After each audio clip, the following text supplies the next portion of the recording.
하며 기도드립니다. 아멘. 네, 오늘은 요한계시록 5장 5절, 6절, 7절 말씀을 읽었고 지난 금요일에 이제 4절까지 했죠. 이 책을 펴거나 보거나 하기에 합당한 자가 보이지 않기로 내가 크게 울었더니, 사도 요한이 왜 크게 울었죠? 사도 요한이 크게 운 이유는 지금 4장에서 자기에게 예비하신 영광이 무엇인지를 봤죠. 24장로, 흰 옷을 입은 24장로, 금면류관을 쓴 24장로의 영광이 자기의 영광이라는 것을 깨달았는데 그러한 그 영광에 이르는 모든 길이, 또 그 영광이 어떠한지 이에 대한 모든 것이 7인으로 봉인된 이 책에 있는 거예요. 그런데 봉인이 되었으니 그 길이 어떠한지, 어떠한 영광인지, 어떻게 이르는 것인지를 도저히 이제 알 수가 없으니 이제 그것 때문에 이제 크게 울었다, 이렇게 지금 이제 설명을 드렸습니다. 그랬더니 이제 5절, 장로 중 하나가 내게 말하되 울지 말라. 유대지파의 사자 다윗의 뿌리가 이기었으니 이 책과 그 7인을 떼시리라 하더라. 장로 중에 하나가 내게 말했다. 그러면 여기서 장로라는 것은 뭘 말하는가? 그러면 세상에서 교회에서 다닐 때 장로의 직분을 말하는가? 아니면 베드로도 이제 당신이 장로라고 했으니 그러면 목사를 의미하는 것이냐? 그것이 아니고 세상에서의 왕이었느냐, 세상에서의 목사였느냐, 세상에서의 직분이 장로였느냐, 이건 하나님 나라에 하나도 중요하지 않습니다. 지금 여기서 말하는 장로라는 것은 이미 이제 지금 하늘 위에서 이루어지고 있는 구원의 세계를 사도 요한에게 보여주고 있는 것이 아니었어요? 그러면 하나님 나라에 합당한 자로서의 장로를 말하는 거예요. 이 땅에서의 직분이 장로를 말하는 것이 아니다, 이겁니다. 그것이 아니라 신앙면에서 하나님 나라에서의 합당한 장로를 말하는 거예요. 이미 아비의 신앙이죠. 장성한 자로서의 장로의 신앙이고, 그리고 이 땅에서의 신앙생활한 것이 이제 하나님의 말씀을 믿음으로 살았고, 그 결과 이제 순교까지 하였고, 그래서 살아계신 하나님의 모든 것을 체험한 자로서의 장로가 되는 겁니다. 그러니 이 땅에서 이루시는 구원의 세계를 이 장로가 알아요, 몰라요? 알죠. 아주 장성한 분량에까지 이르러서 장로의 자리에까지, 하늘나라에서 하나님이 인정하시는 장로의 자리에까지 이르렀으니 이와 같은 구원의 세계를 알고 이제 그것을 유대 지파의 사자, 죽임당한 것 같은 어린 양이 이제 그와 같은 것을 뛸 것이다라고 말을 하고 있는 겁니다. 그러면서 이제 유대 지파의 사자 다윗의 뿌리가 이기었다.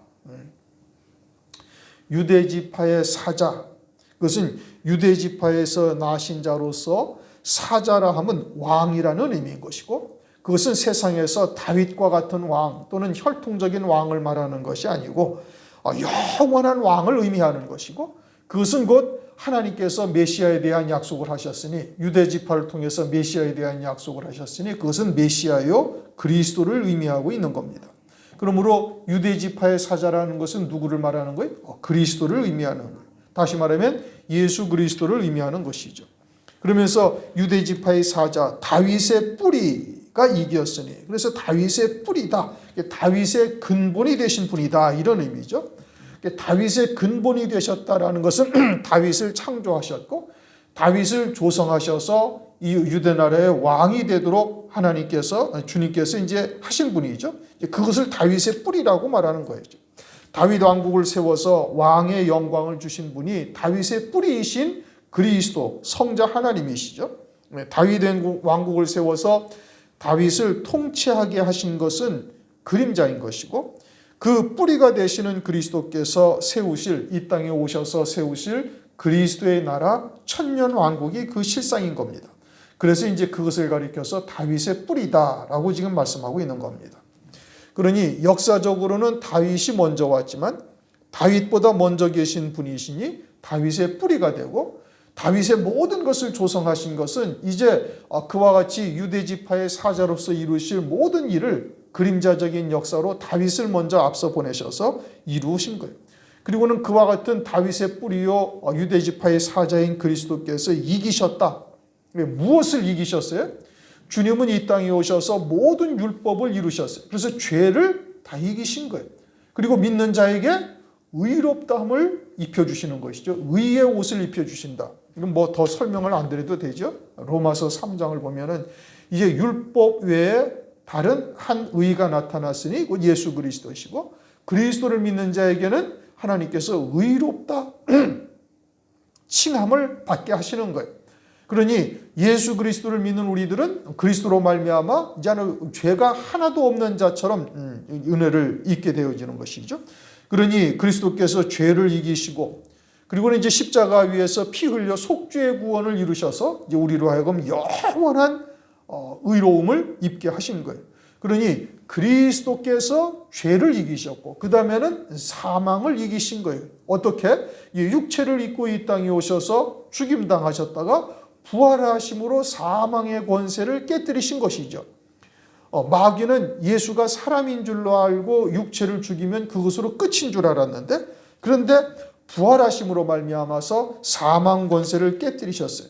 그로 인해서 이제 마귀는 정죄받고 심판받은 것이 됩니다. 그래서 요한복음 16장 11절을 보면 심판이라 함은 이 세상 임금이 심판을 받았음이니라. 앞으로 받을 대상이 아니고 이미 심판을 받은 존재다 이겁니다. 마귀와 마귀에 속한 아들의 영이 아닌 자들은 이미 다 심판을 받은 자들인 거예요. 그들에게는 심판이 있어요, 없어요? 없단 말씀이에요. 그러니까 주님이 재림하시면 교회는 구원받고 세상은 심판받는다라는 말은 이건 잘못된 거예요. 그들은 이미 심판을 받은 거예요. 그러면 하나님 나라의 백부자의 심판은 무엇을 의미하는 거예요? 그건 하나님의 택한 백성들, 하나님의 은혜를 입은 자들로서 그 은혜에 합당한 믿음의 열매를 이 땅에서 맺으며 살았는가, 살지 못하였는가, 이걸 심판하시는 것이죠. 그러니까 심판의 대상이 누가 심판의 대상인 거예요? 하나님의 자녀들이 심판의 대상인 거예요. 교회가 심판의 대상인 거예요. 교회는 심판받지 아니하고 세상은 심판받는다라는 말은 이것은 아주 지극히 성경을 잘 못 알고 있는 거예요. 세상과 마귀는 이미 심판받았습니다. 그들은 심판이 없어요. 그러면 이제 가룟 유다는 지금 어디가 있죠? 이제 무저갱이에 있어요. 그러면 무저갱이에 있는 그들은 심판 없이 그냥 그대로 지옥불에 떨어지는 거예요. 언제? 우리가 백보자의 심판을 받게 되어질 때. 하나님의 백성들이 백보자의 심판을 통해서 이제 신령한 하나님의 나라 영원 무궁세계에 들어갈 때 그들은 심판 없이 그냥 그대로 이제 지옥불에 떨어지게 되어지는 것이죠. 그리고는 이제 첫째 부활이라는 것은 예수의 증거와 하나님의 말씀을 인하여 순교한 성도들에게 상급적 부활의 영광을 하나님께서 1000년 먼저 입혀주시는 겁니다. 왜요? 타의에 의해서 이 땅에서 열매 맺는 생명이 끊어진 거예요. 그러니까 하나님께서 그것도 하나님의 나라를 위하여 보이지 아니하는 하늘 소망 가운데 육신의 목숨을 버린 자가 되어졌으니 하나님께서 그들에게 상급적으로 1000년 먼저 부활하게 하시는 겁니다. 그래서 1000년 동안 이 땅에서 열매 맺게 하시는 것이죠. 그러니까 원래의 심판은 언제 심판하는 거예요? 백보자에서 심판하는 거예요. 그러나 첫째 부활의 영광을 입는 자들은 그들의 이 땅에서의 신앙생활을 통해서 하나님께서 상급적으로 1000년 먼저 부활의 영광을 하나님께서 입혀주시는 것이죠. 그러니까 세상은 이미 심판받은 존재예요. 마귀도 이미 심판받은 존재예요. 그리고는 그리스도께서 죄와 사망의 권세를 다 이기신 것이고, 이제 그리스도 안에 있는 자들에게는 그러면 죄와 사망의 권세를 완전히 이길 수 있는 능력이 주님에게 있는 거예요. 왜요? 이미 이기셨으니까. 그리고서는 우리는 이제 그리스도 안에 있으니 이제 믿음으로 사는 자들에게 하나님께서 그와 같은 능력으로 역사를 하시는 겁니다. 그리고는 주님께서 이제 그와 같이 사도 요한이 흰 옷을 입고 금밀요관을 쓰고 24장로에 앉게 되어질 이와 같은 영광에 이르는 길이 이제는 뒤에 이제 인을 떼면서부터 시작이 되죠. 그러니 주님이 그 모든 것을 다 이기시고 하나님 보좌 우편에 앉으셨으니 이제는 그리스도 안에 있는 자들에게, 믿음으로 사는 자들에게 그와 같이 이길 수 있도록 은총을 베풀어 주실 수 있는 권능이 누구에게 있어요? 주님에게 있는 거예요. 그러니까 그 인을 뗄 수 있는 분이 누구시다? 주님이시다 이겁니다. 이제 쉬운 예를 하나 들어봅시다. 우리가 신앙생활을 하면서 이제 뭐 장로든 목사든 신앙생활의 연륜이 깊어지게 되어지면은 많은 과정들을 거칩니다. 그렇죠? 특히 진리 안에 있는 우리들은 이제 더하죠. 하나님께서 세상에서 모든 것을 다 청산하고 첫째 부활의 영광에 이를 자들에게는 하나님께서 세상에서 다 정리를 하고 첫째 부활의 영광을 이르게 하시는 겁니다. 그냥 덮어두고 이루어 주시는 것이 아니에요. 그러면은 그와 같은 영광에 이르는 자들은 이 땅에서 많은 과정들을 거치면서 연단을 받아요.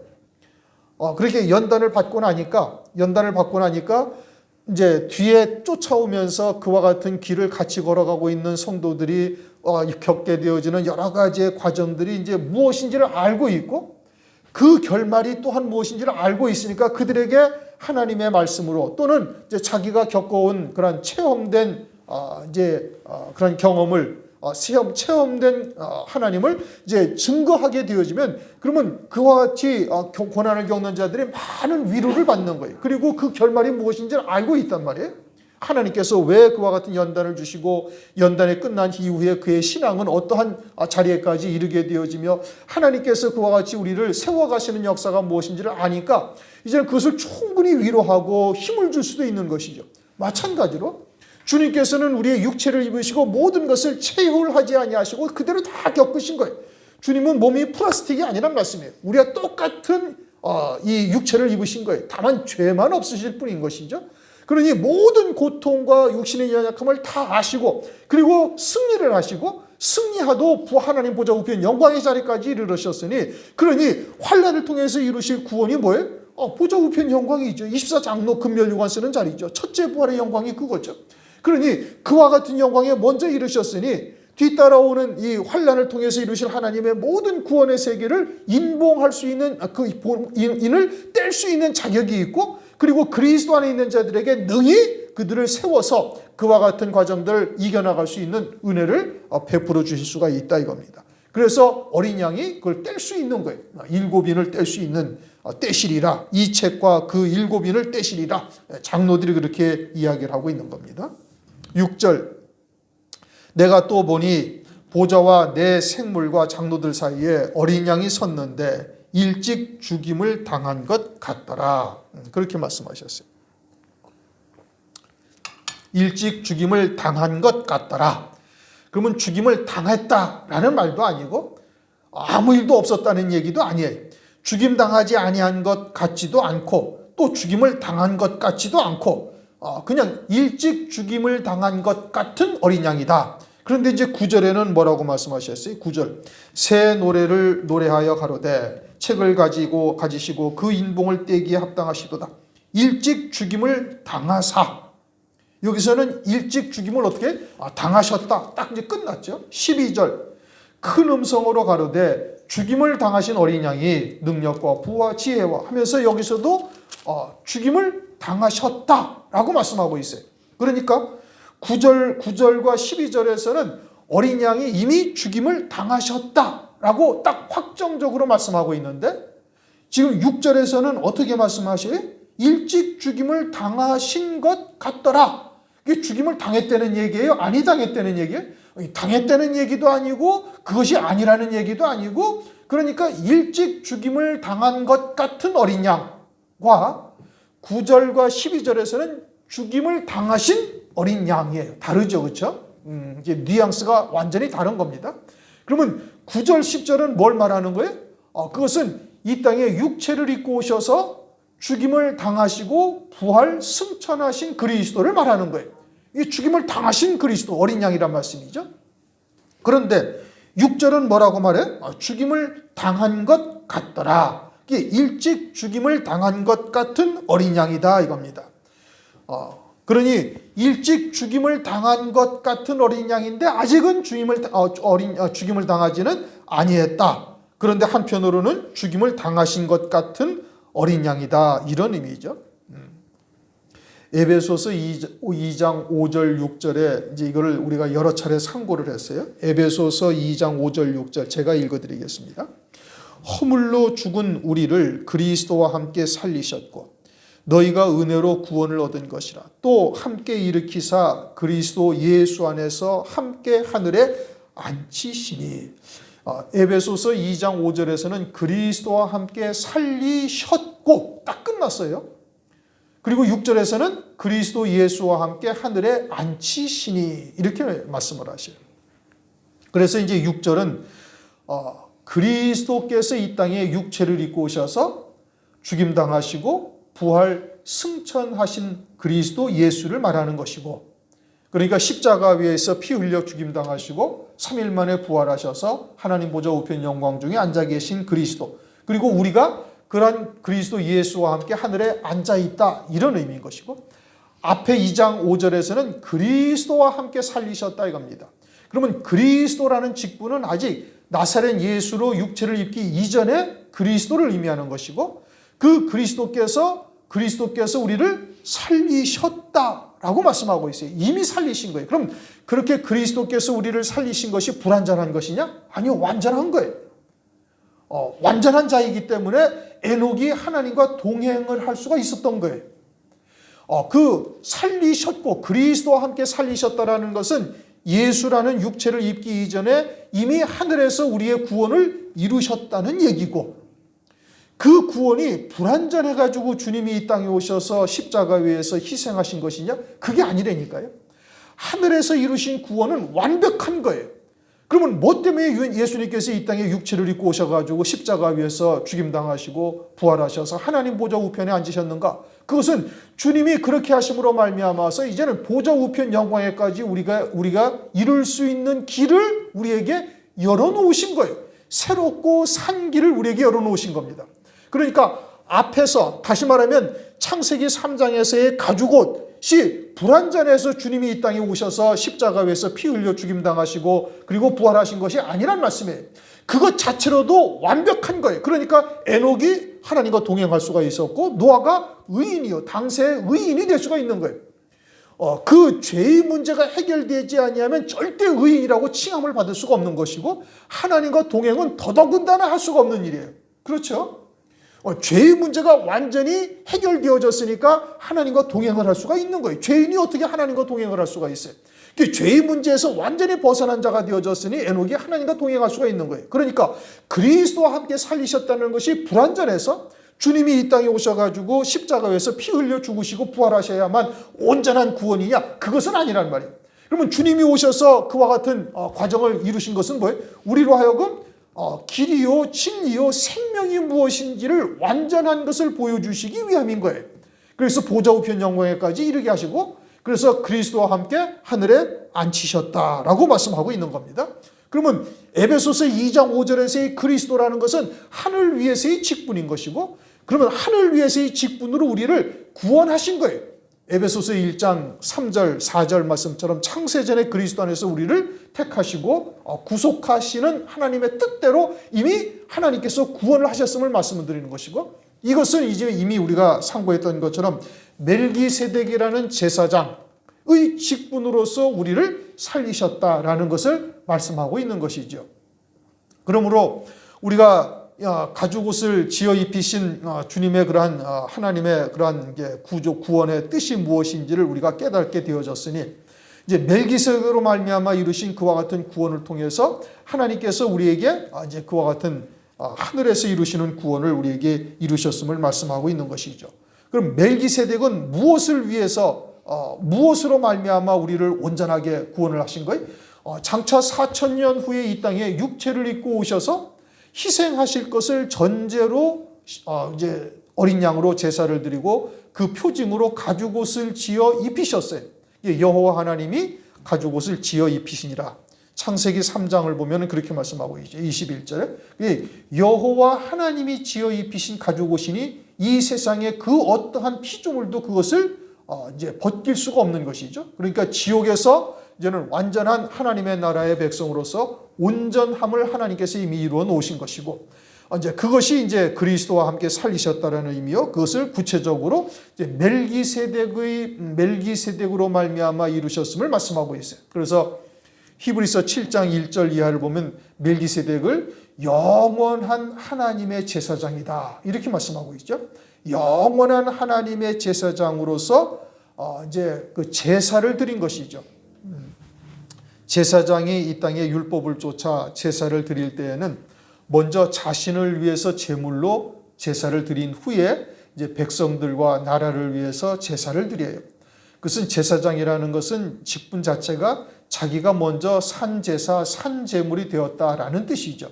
그러면 멜기세덱은 그러면 뭐냐? 이제 장차 이 땅에 4,000년 후에 와서 십자가 위에서 희생되실 것을 전제로서 어린 양을 이제 제물로 하나님의 나라에서 이제 제단에서 제물로 제사를 드린 거예요. 그것으로 이제 가죽 옷의 표징을 우리에게 보여주신 것이죠.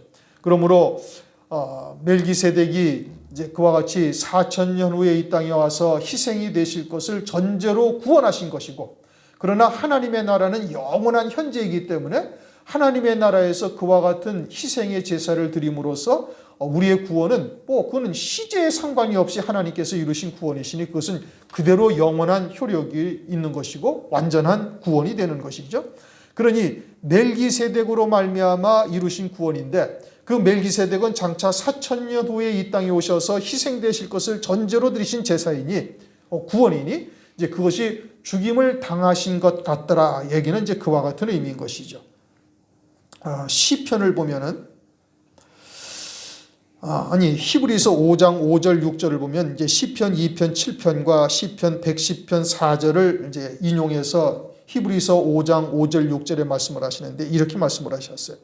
또한 이와 같이 그리스도께서 대제사장이 되심도 스스로 영광을 취하심이 아니요 오직 말씀하신 이가 저더러 이르시되 너는 내 아들이라 내가 오늘날 너를 낳았다 하셨고, 이것은 독생자이신 그리스도에 대한 말씀인 겁니다. 또한 이와 같이 다른 데 말씀하시되 네가 영원히 멜기세덱의 반차를 쫓는 대제사장이라 하셨으니, 그러니까 그리스도께서 하늘 위에서의 직분이 멜기세덱이셨고, 멜기세덱은 하나님의 영원한 제사장이요, 그것은 하나님을 위한 제사는 하나님이 들으실 이유가 없죠. 필요가 없죠. 영원 자존 홀로 영화로우신 분이시니까, 거룩하신 분이시니까 하나님을 위한 제사장이 아니고 그의 백성들을 위한 제사장이고, 그것은 우리를 위한 제사장이셨고, 그건 장차 오셔서 죽임당하실 것을 전제로 그와 같은 제사를 드리신 것을 말씀하고 있어요. 그래서 일찍 죽임을 당한 것 같더라 라는 것은 멜기세덱을 의미하는 것이에요. 그러니까 에베소서 2장 5절 말씀인 것이죠. 그래서 어린 양이 섰는데 일찍 죽임을 당한 것 같더라. 그때 성자 하나님이 멜기세덱으로 우리를 살리신 것을 말씀하고 있다. 세례 요한도 요한복음 1장 29절에 보라 세상 죄를 지고 가는 하나님의 어린 양이다. 그렇게 말씀을 하고 있죠. 그러니 멜기세덱은 곧 나사렛 예수라는 육체를 입고 오셔서 죽임당하실 것을 전제로 가죽옷으로 지어 입히신 것이고, 그래서 그분은 이제 시제가 하나님 나라에서는 영원한 하나님의 나라인데 거기서는 죽임을 당한 것 같더라라고 말씀을 하고 있는 것이죠. 그런데 그 어린 양에게 7뿔과 7눈이 있으니 이 눈은 온 땅에 보내심을 입은 하나님의 7영이더라. 어린 양에게 7뿔과 7눈이 있고 이 눈은 온 땅에 보내심을 입은 하나님의 7영이다. 이렇게 말씀하셔요.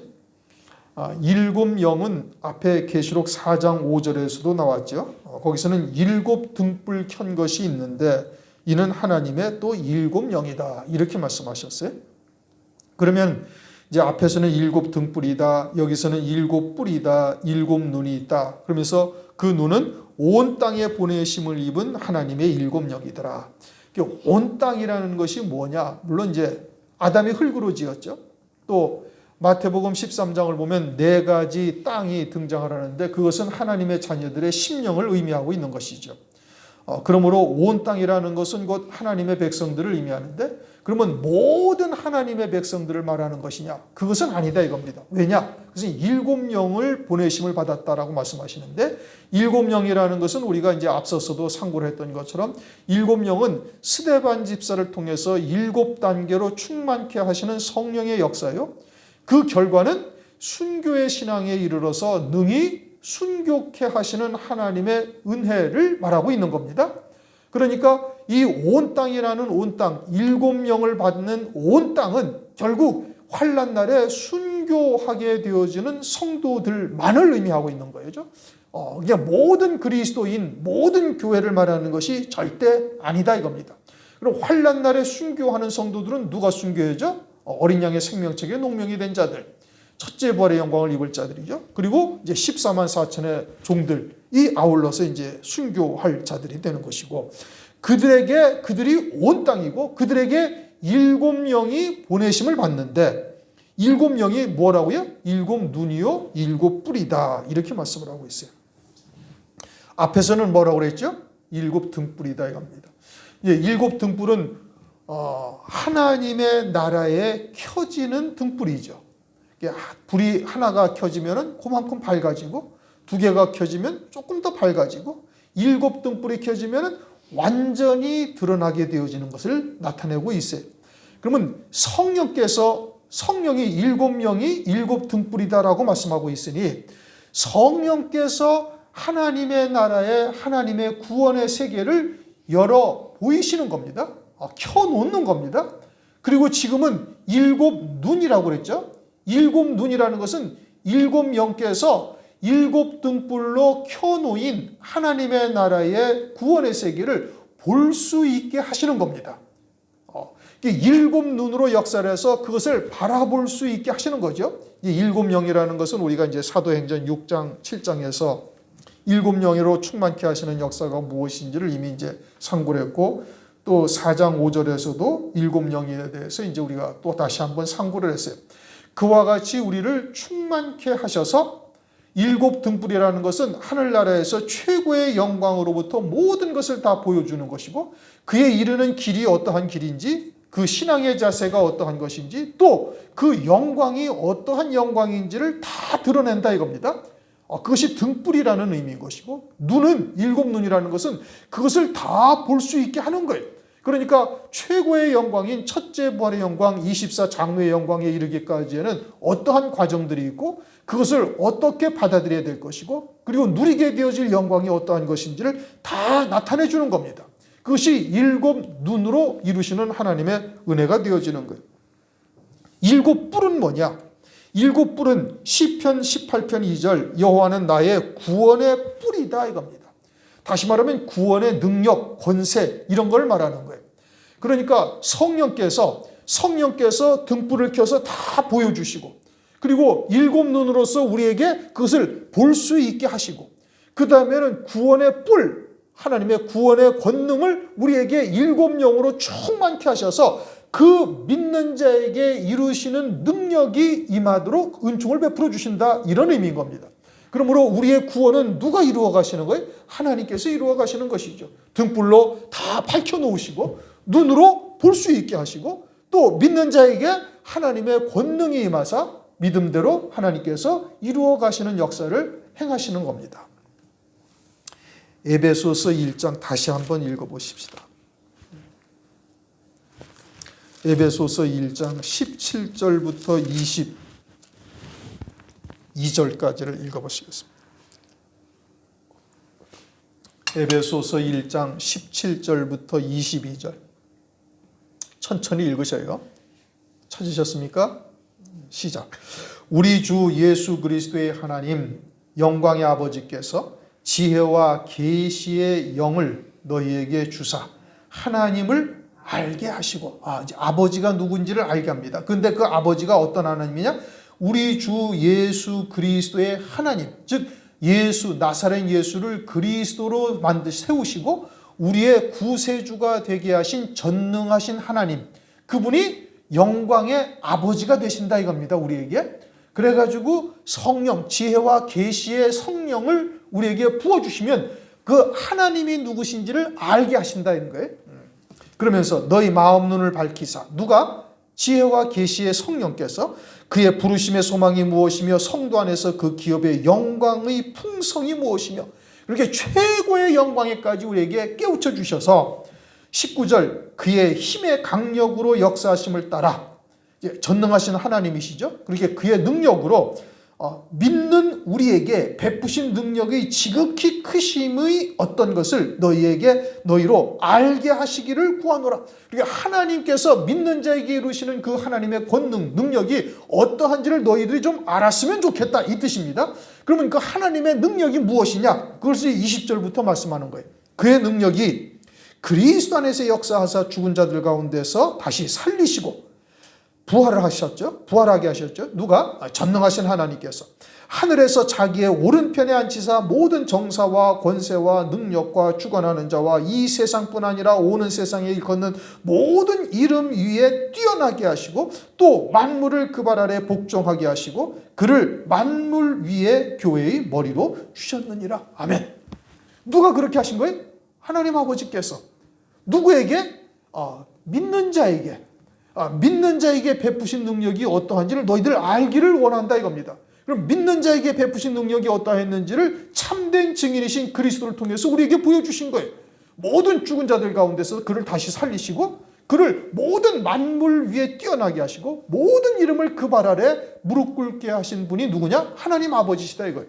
그러니 그와 같은 하나님이 누구신지를 우리가 잘 깨달아야 되는 것이고 그러한 하나님의 능력이 오늘날 이제 마지막 때 그리스도를 믿는 자에게 7영으로 우리에게 역사하셔서 그와 같이 믿는 자에게 권능을 우리에게 주셔서 하나님 보좌 우편 영광에까지 앉게 하시는 은혜를 우리에게 베풀어 주신다 이겁니다.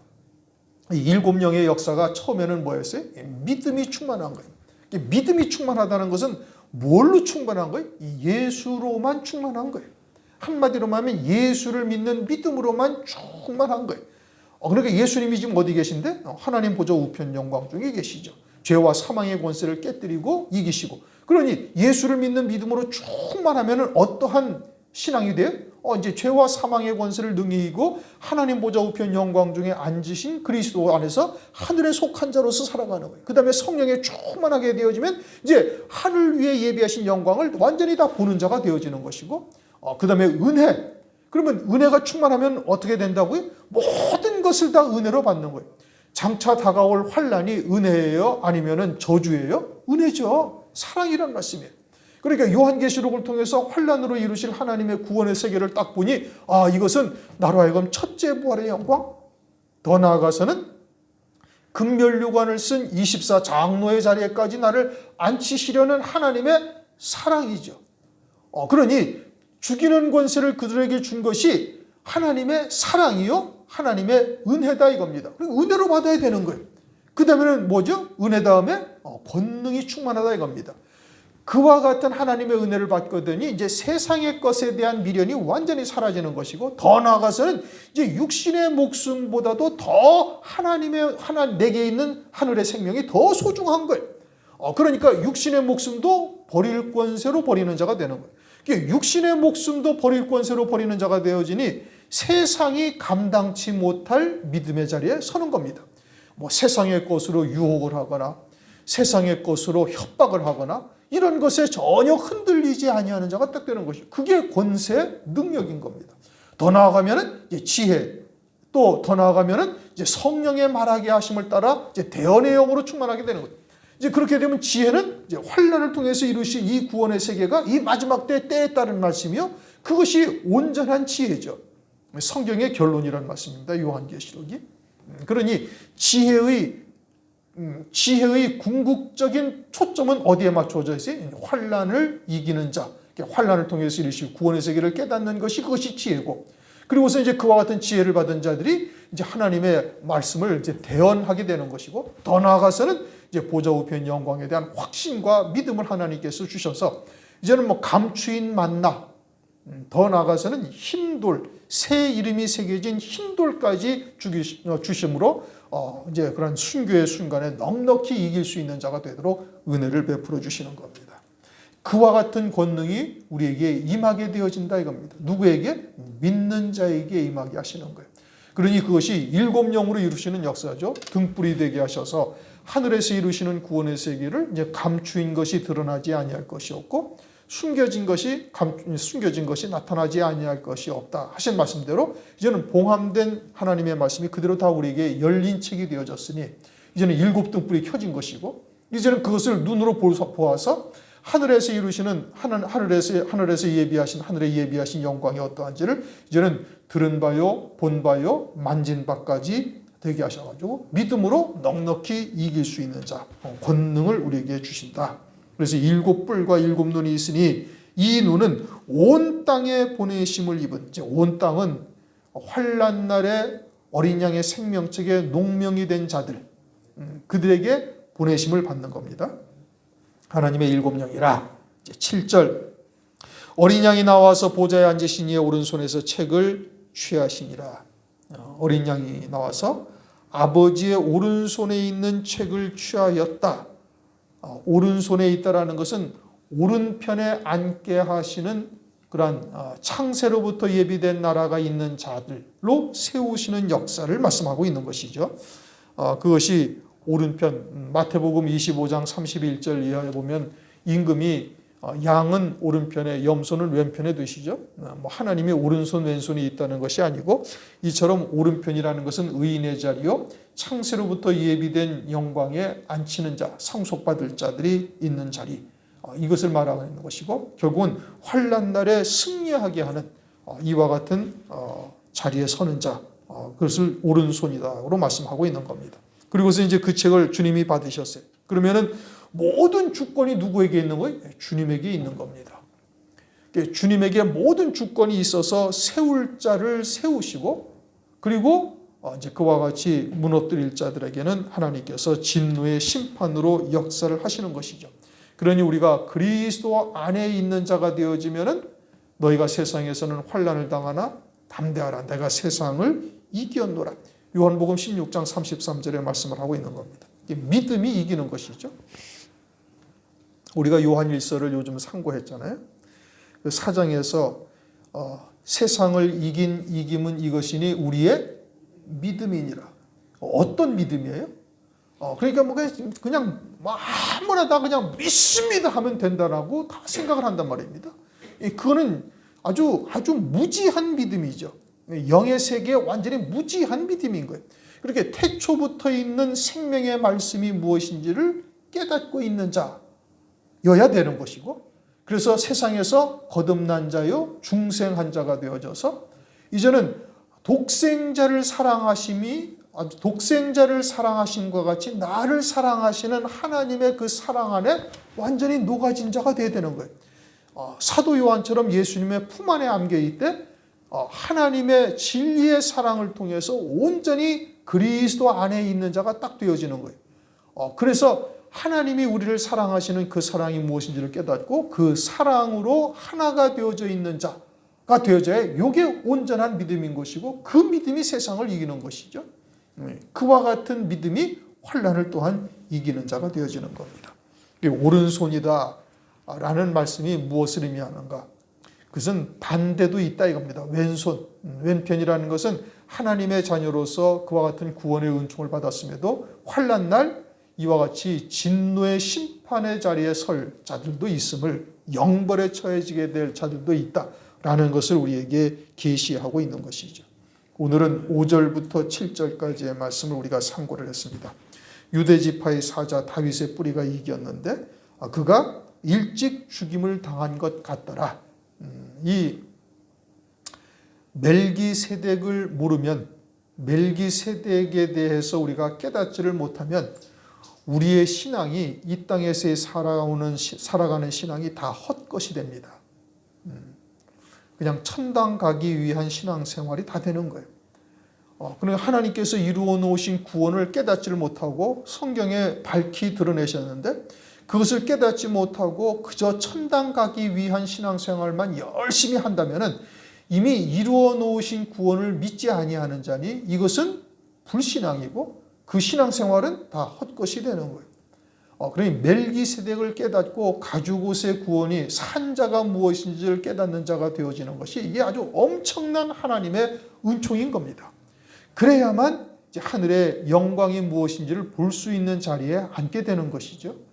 오늘날 우리들에게 그와 같은 은혜를 베푸셨다라는 것은 지극히 우리를 사랑하신다 이런 의미고, 그와 같은 하나님의 은혜에 우리가 믿음으로 응답을 하실 수가 있기를 주님의 이름으로 축원합니다.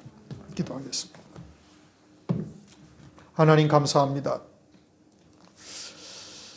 오늘도 요한계시록 5장 말씀을 통해서 일찍 죽임을 당한 것 같은 어린 양이 무엇을 의미하는지를 다시 한번 돌아보고 또 우리의 신앙을 다질 수 있게 하심을 감사드리며, 또 어린 양이 그 인을 떼심으로 말미암아 오른손으로 책을 받고 오른손에 있는 책을 받고 그 인을 떼심으로 말미암아 우리에게 이제는 열린 책이 되어지고 또 주님으로 말미암아서 그와 같은 영광에까지 이룰 수 있는 은혜를 입게 되었음을 감사드립니다. 7영으로 우리에게 충만히 역사하셔서 7등불로 또 7눈으로 7뿔로 이루시는 구원의 역사가 우리에게 온전히 임할 수 있도록 은혜 위에 은혜를 더하여 주시옵소서. 그리고 이제는 또한 이러한 말씀이 우리에게 생명이 되고 빛이 되어져서 우리 이웃들에게 이러한 하나님의 구원의 세계를 증거하는 자 될 수 있도록 역사하여 주시옵소서. 예수 그리스도의 이름으로 감사하며 기도드리옵나이다. 아멘.